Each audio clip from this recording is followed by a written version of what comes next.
Hello everyone, today is Wednesday, January 17th, 2024, day 27 of 75 Hard.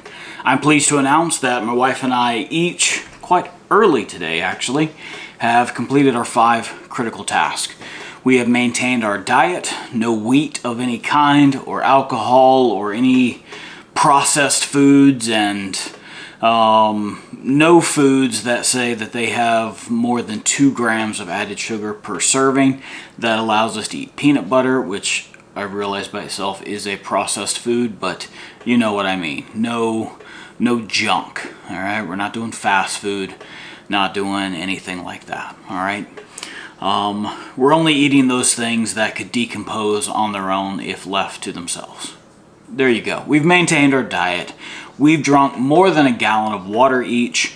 We've done 2 45-minute workouts. It's still bitterly cold outside. Never got above freezing, but actually today it wasn't bitterly cold during the day, but it was in the high 20s-ish.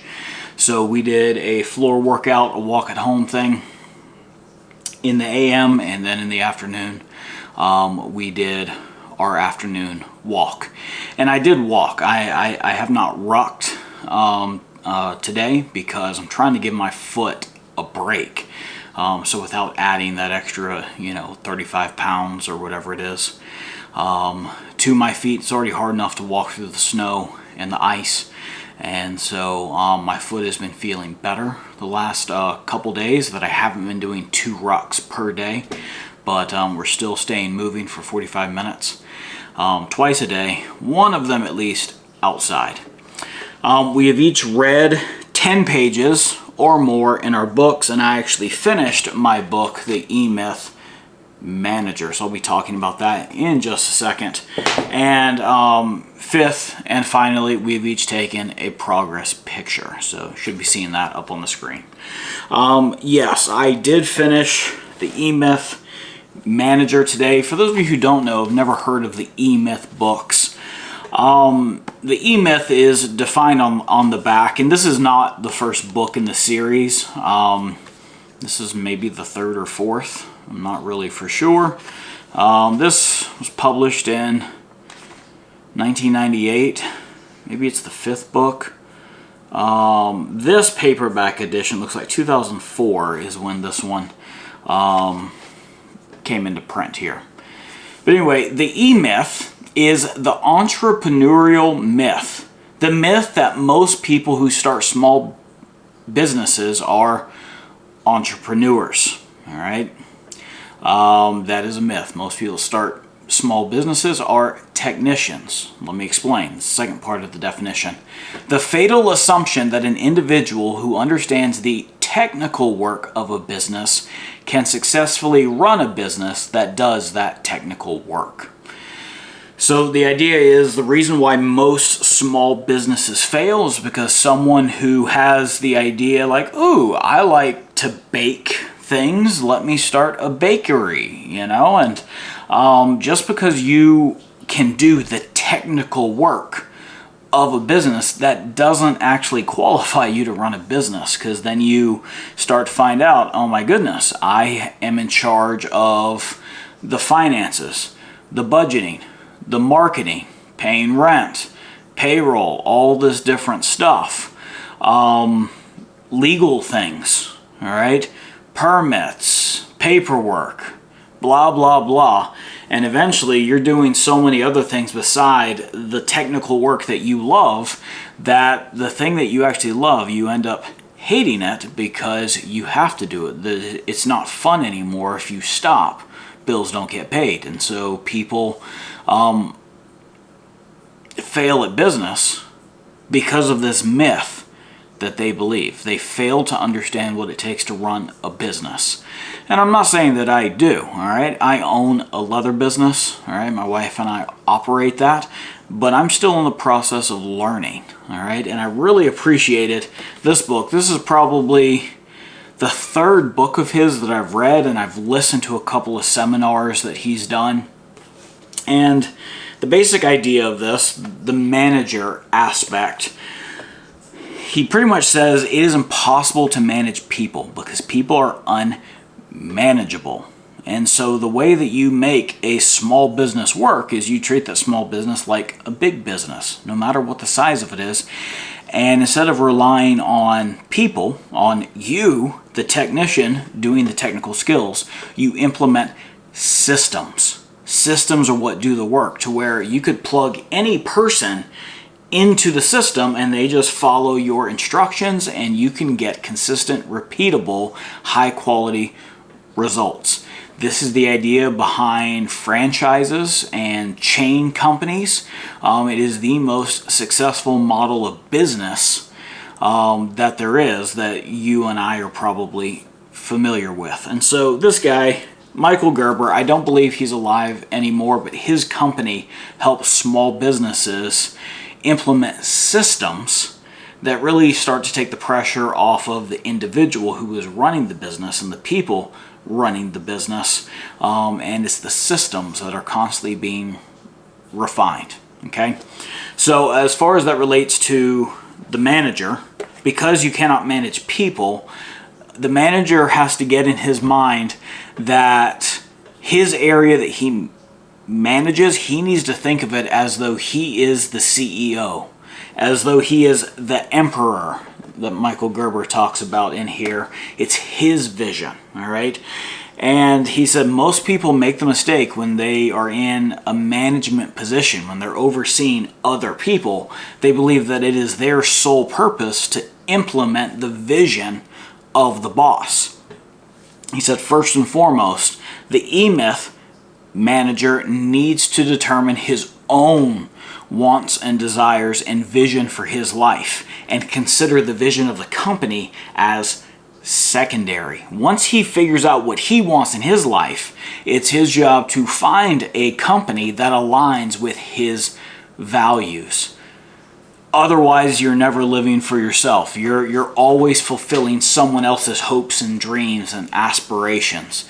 But if you know yourself, know what you want, know what your purpose is, and then you align yourself with a company that adds to the values and that will get you to the life that you want, you will be a better manager there, implementing the systems that are in place. And so then he goes through, once, he spends about half the book, the first part of the book, just kind of diagnosing that. It's like, no, you need to figure out what you want, and then you need to align yourself with a business that matches your goals, that aligns with your values. The second part of the book, he then goes through the 7 steps, or 7, how does he put it? The processes, strategies. That's what he says, all right? These are the manager's strategies for building the entrepreneurial organization. And he's like, you have to think about what you're managing as your own business. It's yours. You want this to succeed. You want to be as profitable as possible. Why? Because it's yours. It aligns with your vision. It's going to help you get to where you are going. And so he talks about, the E-Myth manager's primary aim. All right, this is where you want your business to go. Where do you envision it going? All right, and by your business, he means the part of a larger company that you are overseeing. It's the same type of vision and primary aim that the CEO would have. You have to treat your section as though you are the CEO of a miniature company inside the larger one. So establishing, where do you want your division to go? What's your primary aim? And then the E-Myth manager's strategic objective. All right, you know the aim. All right, now how do you quantify that? How do you begin to get there? The financial strategy, the organizational strategy, the management strategy, people strategy, and the marketing strategy. So he goes through all of these. It would take too long for me to break down chapter by chapter, because those are all part of the chapter headings there of all the great value that is plugged into this book. And it is things that I'm going to go back and pick up some of the other E-Myth books. I've got some of them on audio, got a couple on my bookshelf. I'm going to go back through and really dig through those and start to lay the groundwork of where I want my company to go. The idea is, I know in his first book, he said, people, when they start their own business, they go to work in their business. He's like, don't go to work in your business, go to work on your business. You have to treat your business as the product that you are trying to sell. The products that you sell are not the things available on your site. It's not stuff that you're making and giving to clients and things like that. You have to think of the business itself as the product. Even if you don't intend to sell it to franchisees, you have to effectively build a franchise, a company that is good enough, the systems in place are good enough to where someone would want to buy a copy of the business that you have made. That's what the E-Myth program is, the E-Myth Academy that Michael Gerber founded. That's the philosophy behind it. And I think it is, his philosophy aligns well with what I envision for my company. And so in a general sense, my primary aim of what I want my company to be is aligned with the things that Michael Gerber says in his books. Now I'm going to start to flesh that out and put more detail into it. These are probably things I'll cover on my other channel, Justin Nazarene Leather Company. So if you haven't already, go to that YouTube channel, subscribe. That's where I focus on my leatherworking, and I do have a whole series of videos called The Business Side, where I discuss business aspects of running a leather business. All right, so enough of me talking. Great book. Don't start with this one if you've never read any of the E-Myths. The first book you should start with is called The E-Myth Revisited. All right, it used to just be the E-Myth, but kind of that one's out of print, and so it kind of got a second edition called the E-Myth Revisited. That's the first book you should read. It's awesome. The way that he writes, this whole book, and each book that he writes that I've read so far, is a long story of him dialoguing with one specific person, trying to help them understand the mindset that he has. It's really cool. It's the whole book is a story about the conversations, the hard questions that the person asks him, and his well thought out answers.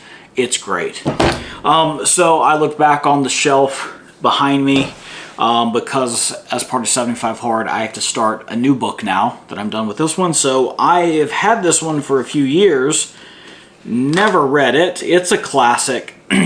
How to Win Friends and Influence People by Dale Carnegie, or Carnegie. I don't know. I've heard it pronounced both ways. But book that, let's see. When was this first published? Yeah, 1936. So when this one was first published. Looks like this one was 1998. Is when this one was printed. But yes, this one's been around for a long time. Any guru or person that's out there, any multi-level marketing company is going to have this book on their list of ones to read, and so that's why I got it, but I've never read it.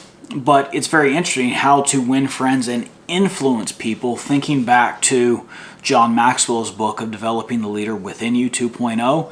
His definition of leadership is influence. So this book I see as a leadership book also. So I'm looking forward to reading it, and when I'm done with that one, I will give you a synopsis and we'll have another little talk like this. So thank you for joining me on these daily check-ins. My wife and I were feeling good. We have no intention of quitting. We're working hard in our lives, working hard at 75 Hard, becoming better people, mentally disciplining ourselves for the days ahead. And if you have not started to do that, if you've not started to put yourself through hard things, to endure hardness as a good soldier, I encourage you to start today. Today. All right? Thank you for joining me. Have a good night. Bye now.